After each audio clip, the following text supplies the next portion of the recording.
Good afternoon and welcome to a special edition of My Harlem Portraits for Tribeca 2025. And our first very important interview for this year is about an amazing documentary, The Inquisitor, which talks about the life of Texas Congresswoman Barbara Jordan. It's having its world premiere at Tribeca Festival in the spotlight sections, and we are going to talk about it with Emmy and Webby Award-winning director, producer, and Tribeca alumni, AnGELA LYNN TUCKER. Welcome to my Harlem Portraits, Angela. Thank you so much. Thanks for having me.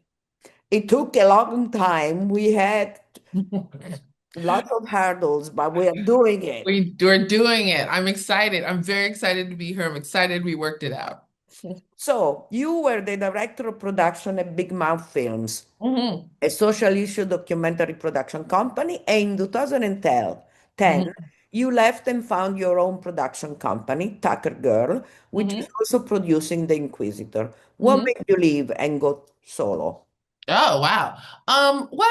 When I started at Big Mouth Films here in New York, and I'm a born and raised New Yorker, and I had just been working on a lot of films that, I wanted to direct more. I wanted to kind of control what I did more.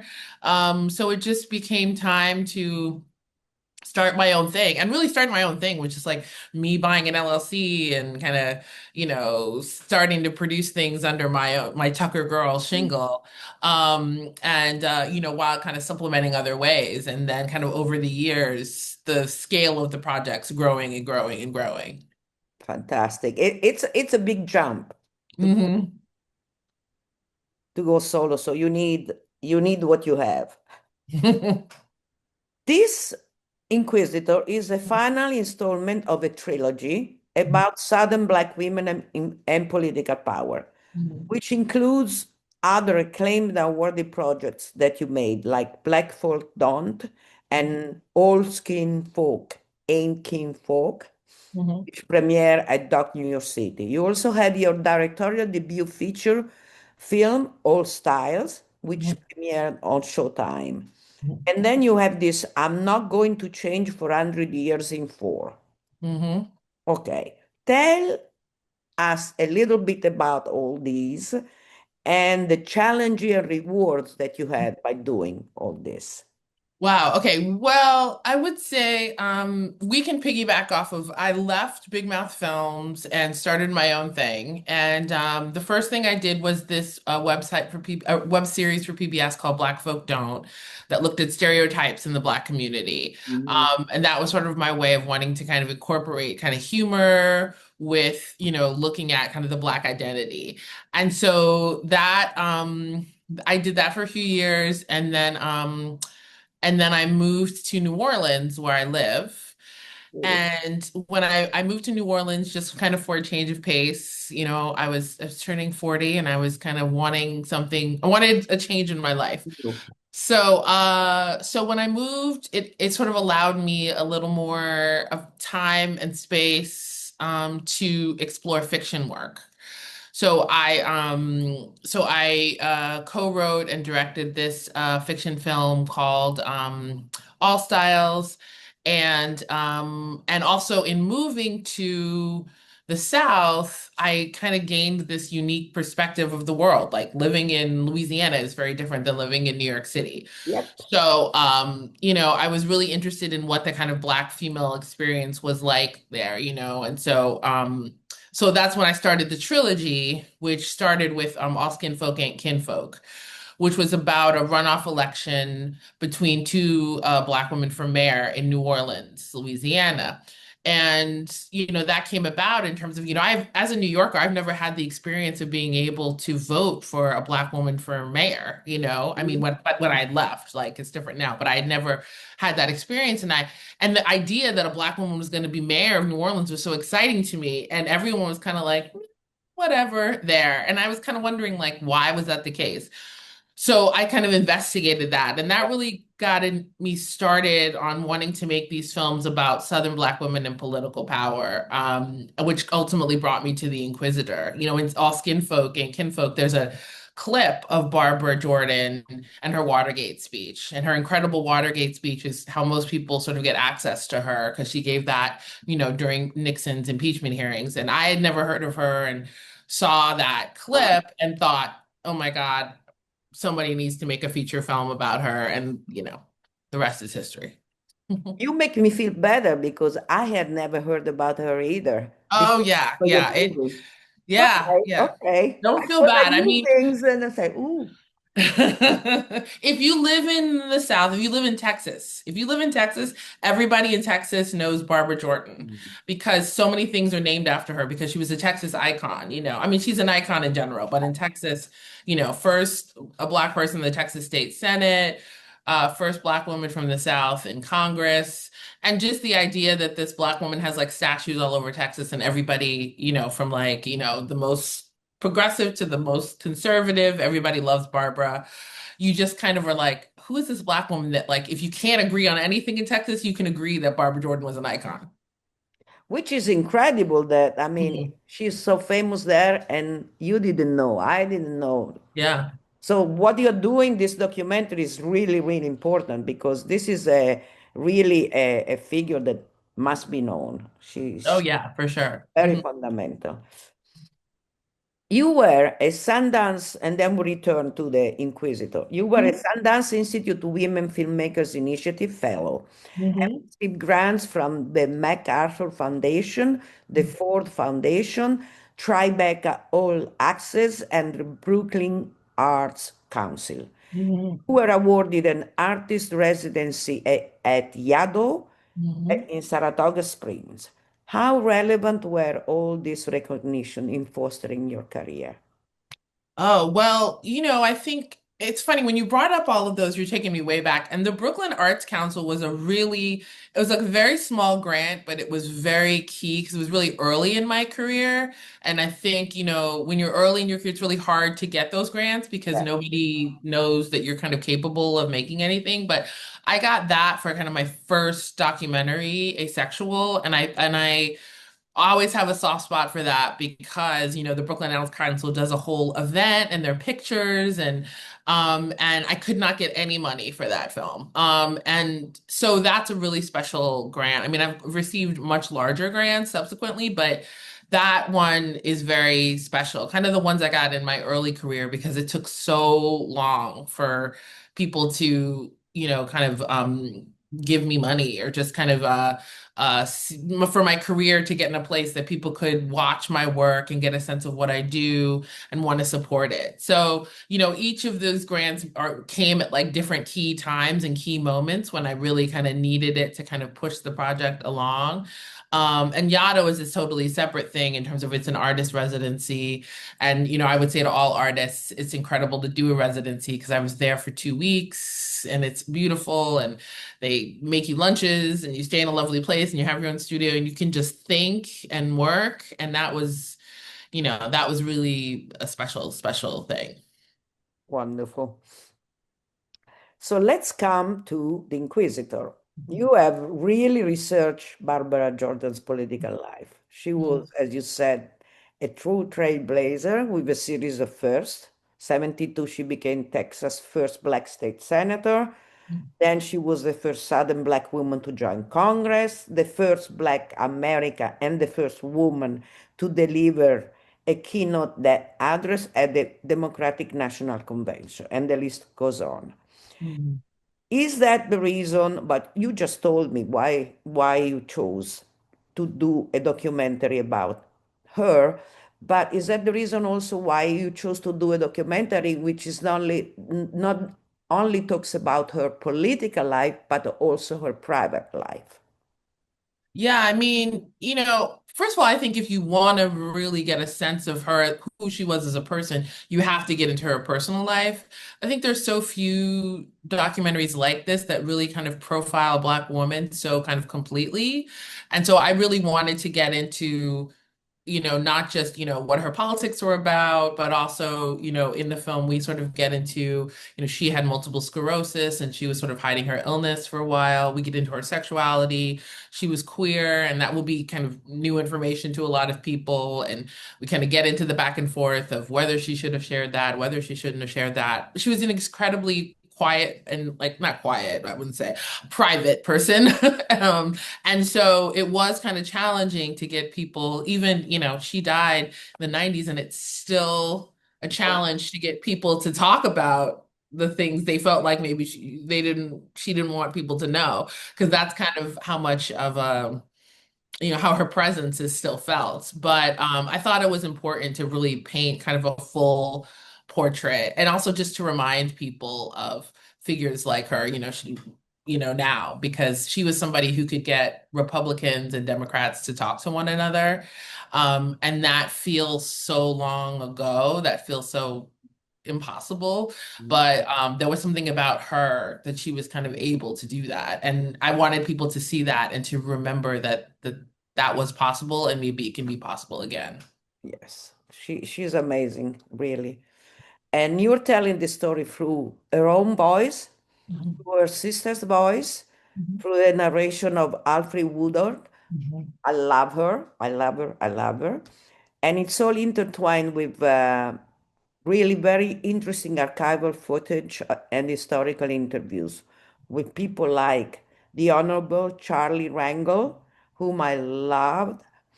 I did some interviews with him. I met him so many times. He represented Harlem for plus 40 years, and he just passed. He recently Yes, he passed. did. Hmm. So Hmm. very important.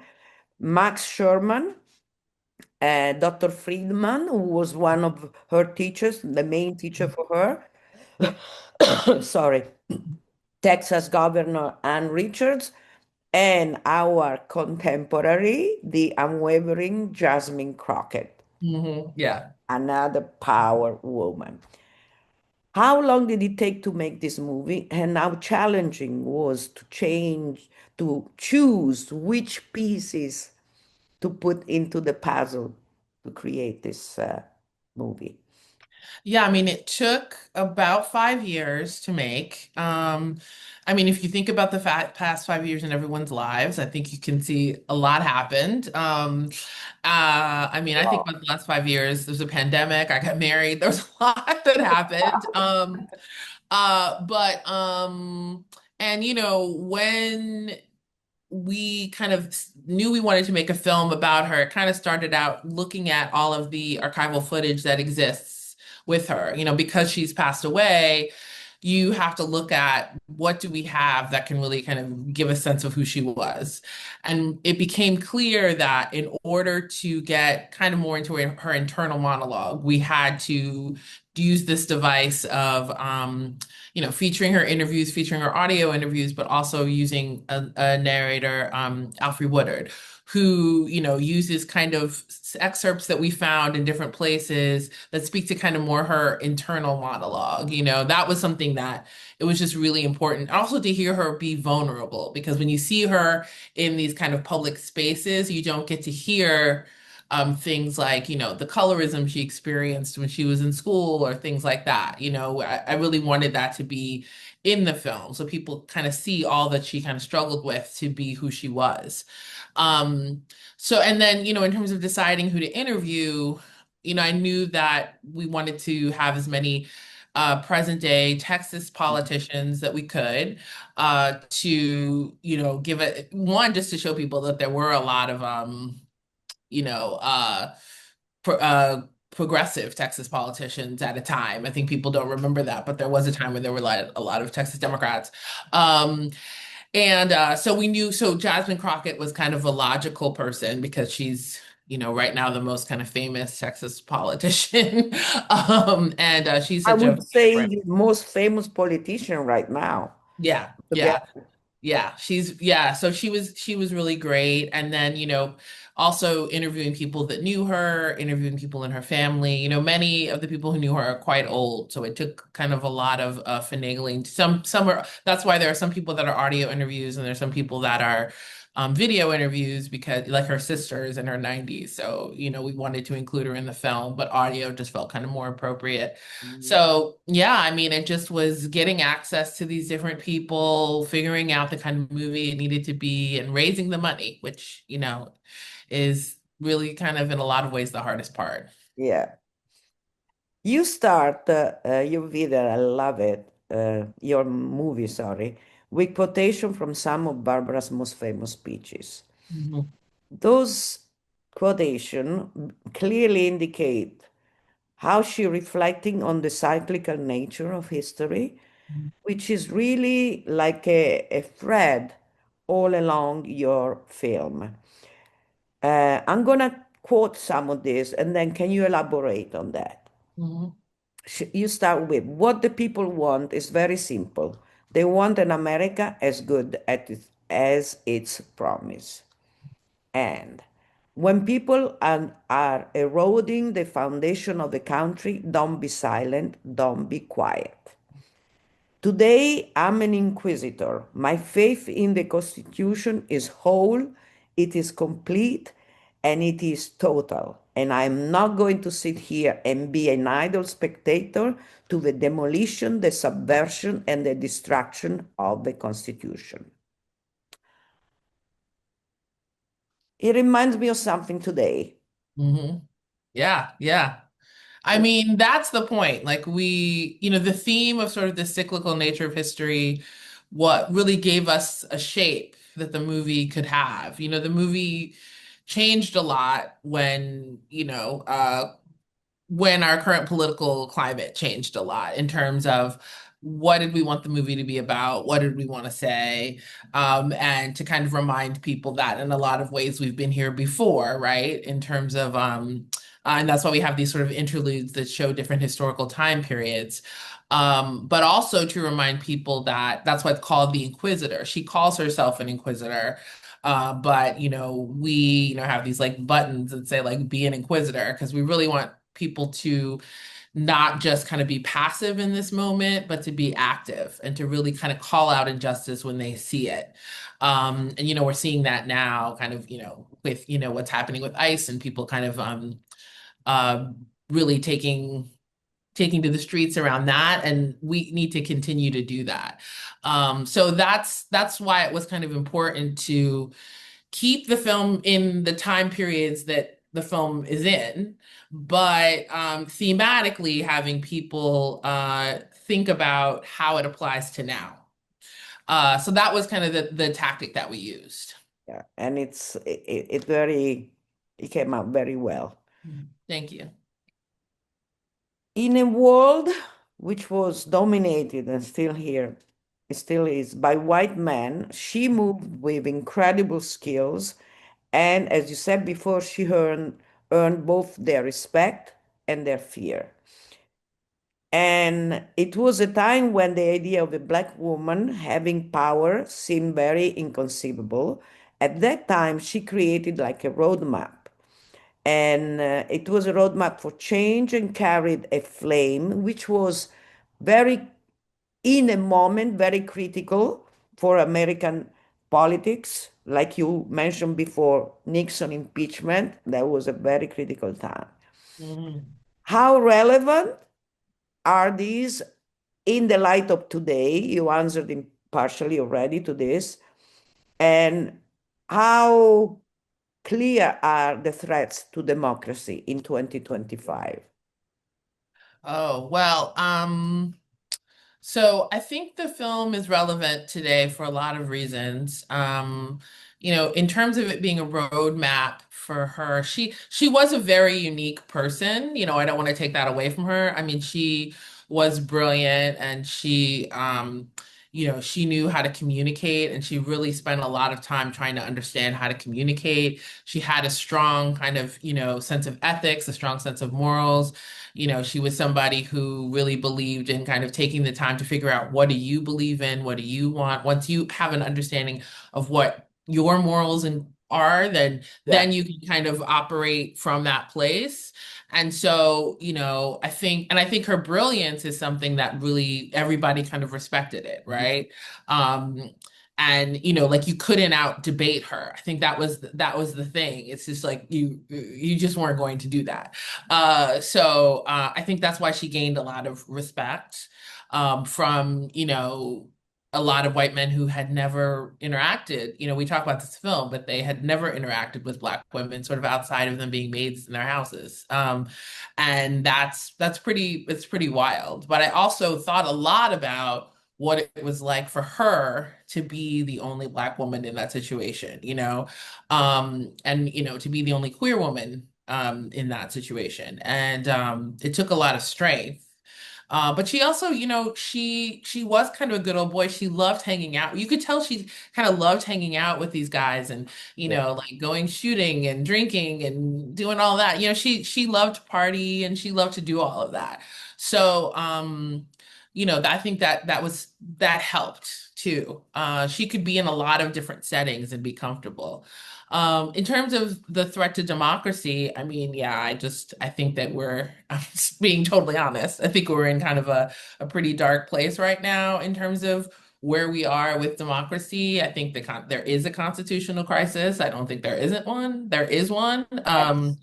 And so, the goal with the film is to one, just have people. I think people don't really like understand the Constitution. Like I think they know that it's a document, but I don't think they understand the different ways that it is used, that it can be used. Mm. So to have people just kind of start to think about that a little more. Um and I mean, I'm just hoping that this moment kind of forces all of us to kind of rise up and to be kind of as active as we can, kind of and for as long as we need to, quite frankly, and that might be forever. Oh God. I mean, I don't want to say that, but but there are people who ask me, like they say that this is such a hard time. And what I do want to remind people is that, Barbara Jordan was born at a time where Black people and white people couldn't like use the same water fountain, So it is bad, but I do kind of I try to think about like my ancestors and what they lived through. And though, we're living in this moment where people trying to like dial back a lot of rights, it's also, I mean, there was a time when it was really, really bad, and we have made progress as a country, and we just need to keep trying to make more progress. We have made programs, but the problem is they're taking it back. They're Right. to eliminate all the program which has been done, and not Mhm. only for Black people, but in general, because Oh yeah. what the administration is doing is really creating terrible situation all over the world. Hmm. And Hmm. this is really, really, I mean, for me, this is the worst time in my lifetime politically. Hmm.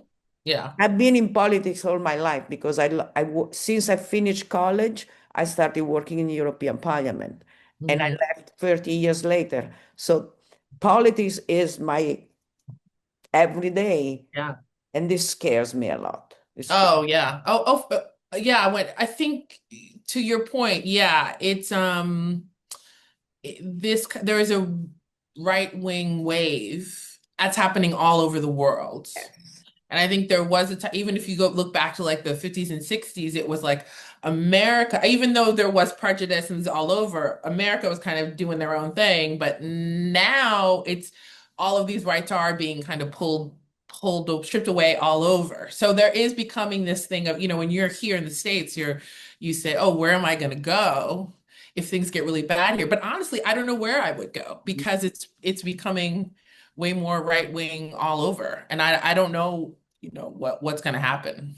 Yeah, it is. But we always have hope because I think people, when you reach a certain bottom line, then they're going to rise. Like we are seeing, I mean, these days the protests in LA, and he wants Hmm. to send the National Guard. This is just great. A little bit into her life. because I thought it was fantastic when you showed she was born in Houston in Mhm. what is called the Fifth Ward, Mhm. which was a very segregated and very um bad part of town. Mhm. But Mhm. she says herself, we didn't know we were poor. Right. Yeah. Yeah. I We, mean, it was, yeah, it's Houston is massive, as we all know, but she lived in this very, like this specific neighborhood that was all black and everybody, everybody took care of one another. And so, when everyone's poor, like she says, it's, you don't really think about it. So she didn't really know until she started to understand like in college and stuff, but she had a really tight community. And people in the Fifth Ward in Houston, even to this day, really see Barbara Jordan as like, one of theirs who like got out and made it. And, Fifth Ward's very different now as gentrification changes things. But she's a sister of Houston. People there love her. yes. And another thing that was really incredible is when, first of all, she got to Howard University and she was debating if she Oh, wanted she to went do, to Texas Southern University. yes, but Mhm. then, Oh, the Harvard thing. Sorry, I interrupted you. Yes, the Harvard thing. yeah, she went to that, but then their debate team Mhm. debated against Harvard University. Yes, yes, yes. Hmm. And that was unheard of, an Hmm. all black team, and she was the only woman Hmm. in the team, and it was a tie, Yeah, which really meant they which probably. really meant they won.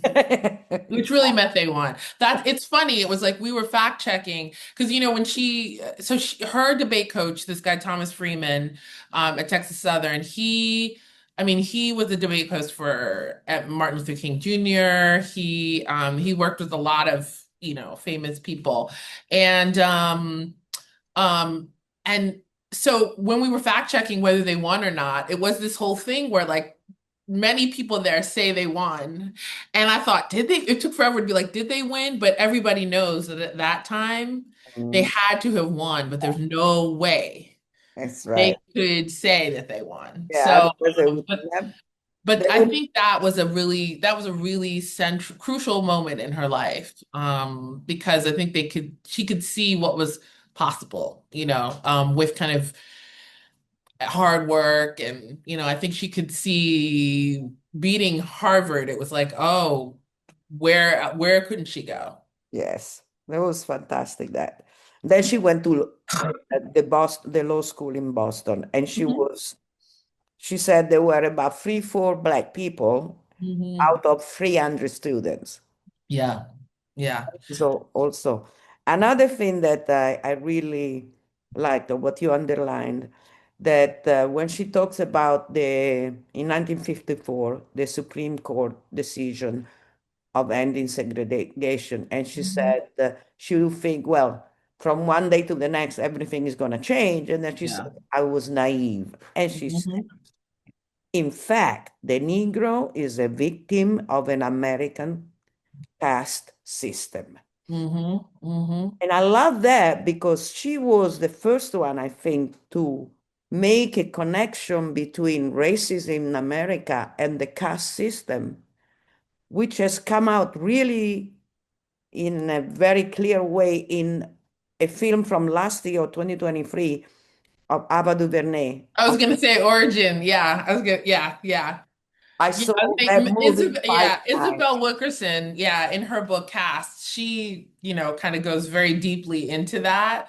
But and also The New Jim Crow, another great book, also discusses that.